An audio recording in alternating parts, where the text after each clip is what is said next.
Good morning, students. My name is Dr. Monica Emmanuel ALAKU from Faculty of Education,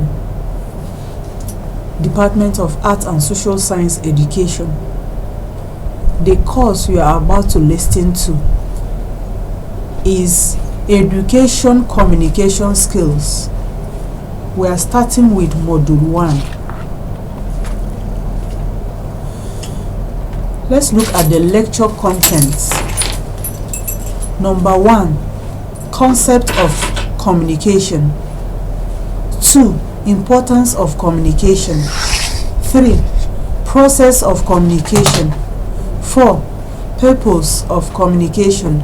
5, level of communication. 6, patterns of communication. Concept of communication. Communication is considered the most important aspect of human after the 3 basic necessities of life.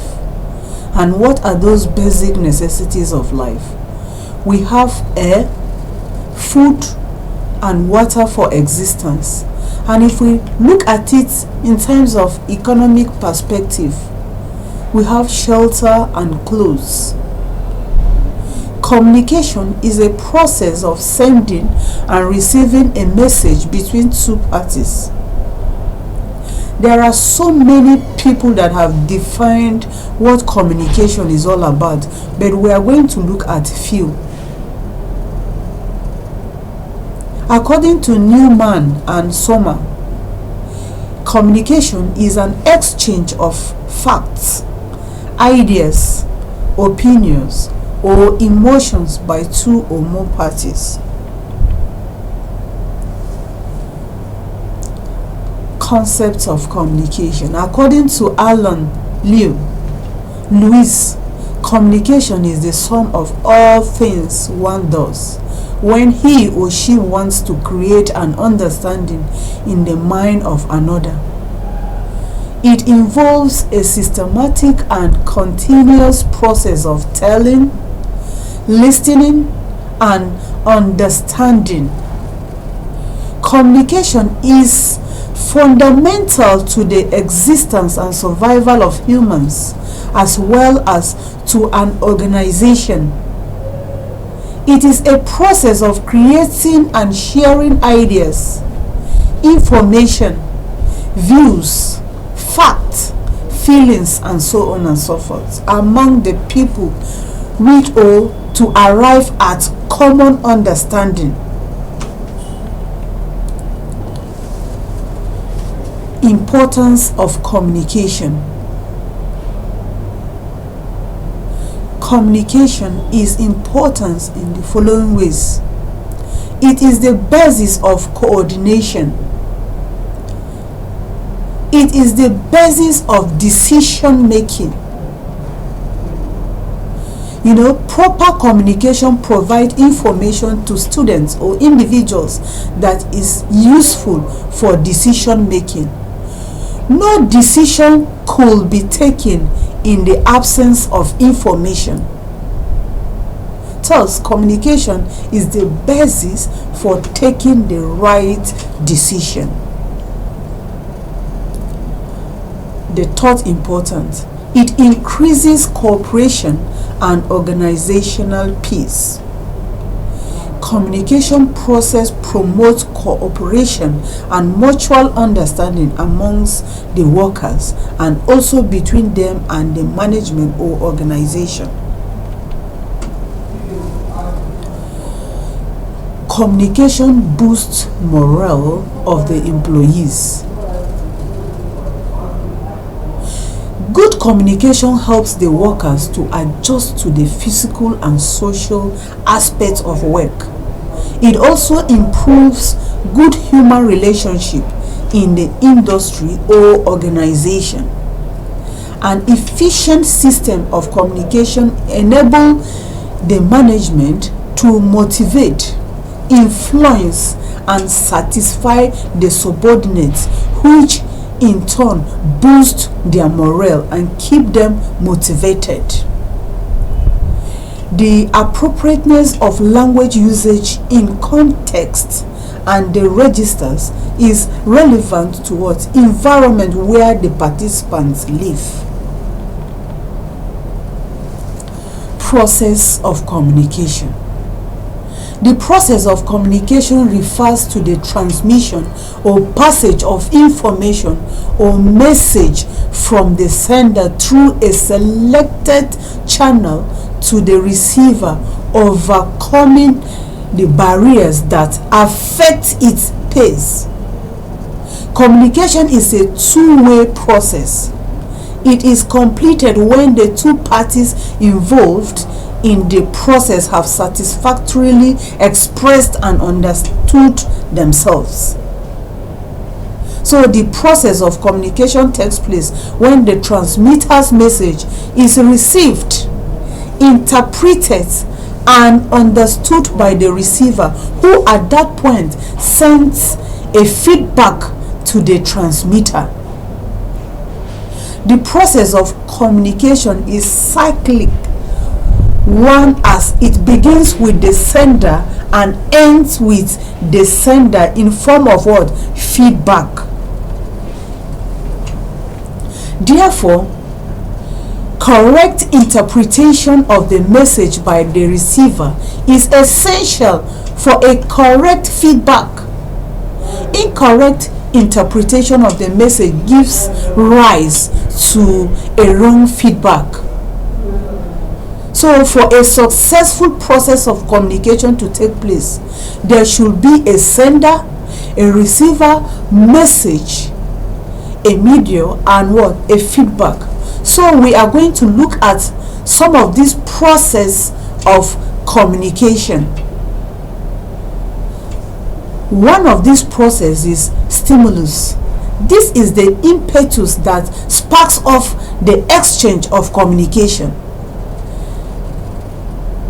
The sender of the message is propelled to send information. That is, in this stimulus is the impetus that sparks off the exchange of communication, and here the sender of the message is propelled to send information that is being developed in his or her own mind. Source or the sender. In this situation, the sender or the source is the originator of the message, the person from which the message originated. It is an ideation stage that begins the communication process. The source may be an individual or an organization. He or she is also the sender or the encoder, the transmitter, who formulates a message and then choose his or her channel and transmit his or her message. Then we have the message.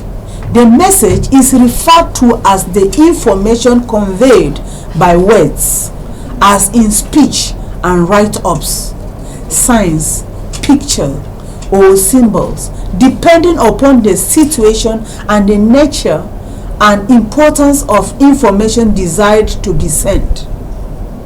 Message is the heart of communication. It is the content the sender wants to convey to the receiver.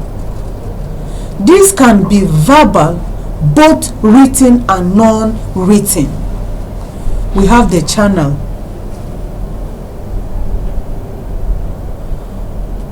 The channel refers to the medium or means through which the message is sent across space to the receiver or destination.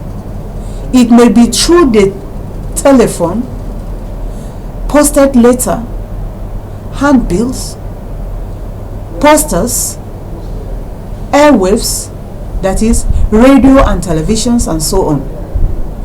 The channel therefore serves as what? The vehicle through which message is sent from the source to the receiver. Then we have the receiver. The receiver is the end user of the message. This means the targeted or intended audience who gets the message, interpret it, and act upon it in communication terms. The receiver is also the decoder who interprets the message and sends a feedback. The feedback is the response or reaction of the receiver or decoder of the message to the encoder or sender. The feedback may come in a number of ways depending on the message, the medium, the communication participants, and their status. Then we have the noise. The noise is communication palace. It is the barrier or the obstacles or interference that affect the quality of the communication process. The noise is divided into three. We have the linguistic noise, we have the psychological noise, we have the physical noise. We are going to look at it one after the other. The linguistic noise. The linguistic noise manifests in form of ungrammatical constructions, semantic and phonological errors committed during the communication process. The psychological noise. This refers to absent-mindedness, mental depression, emotional disabilities, distraction, worries, and so on and so forth. Then we have the physical noise. The physical noise is in form of bad noise from electronics and communication gauge. Noise from the surrounding, schools, marketplaces, workshops, factories, motor parks, or even the sender, and so on and so forth. Purpose of communication. Communication is important because it serves various purposes and perform numerous functions for the individuals, institutions, organizations, or the whole world in general. The important purposes are as follows. 1. Communication fosters unity between communities, ethnic groups, countries, and continents. 2.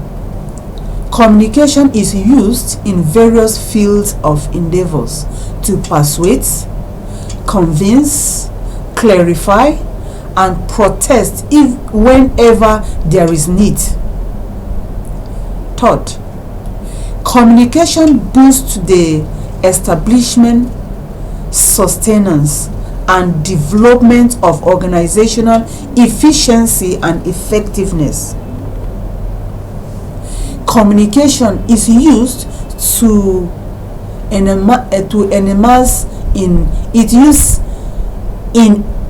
communication is used in education, informing, entertaining, enlightening, uplifting, and mobilizing, and so on and so forth.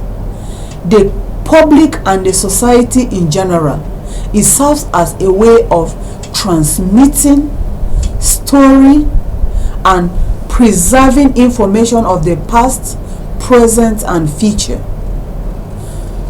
What I mean by saying that communication is used in education, in the sense that even as I am explaining some concepts to you now, it is in form of communication that I am using this media to impact knowledge into you, and at the same time to inform you on things or clarify you on things that you are having doubt on.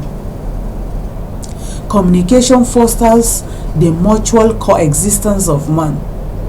Communication advertises and promotes the availability of goods and services and promotes the business world. Level of communication. Level of communication. Some of the levels of communication are as follows. We have intrapersonal communication. We have interpersonal communication. We have group communication. We have cultural communication and mass communication that we are going to look at in this lecture.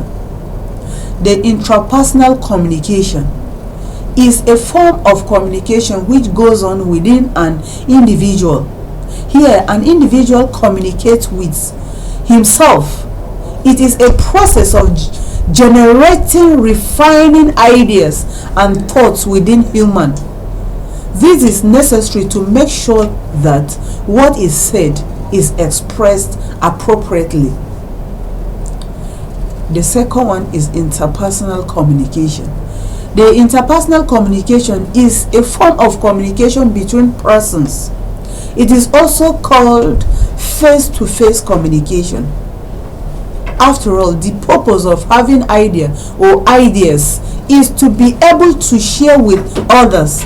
To make interpersonal communication effective, you have to be sure of the objective, know the needs of your listeners, and choose appropriate words to convey your ideas clearly.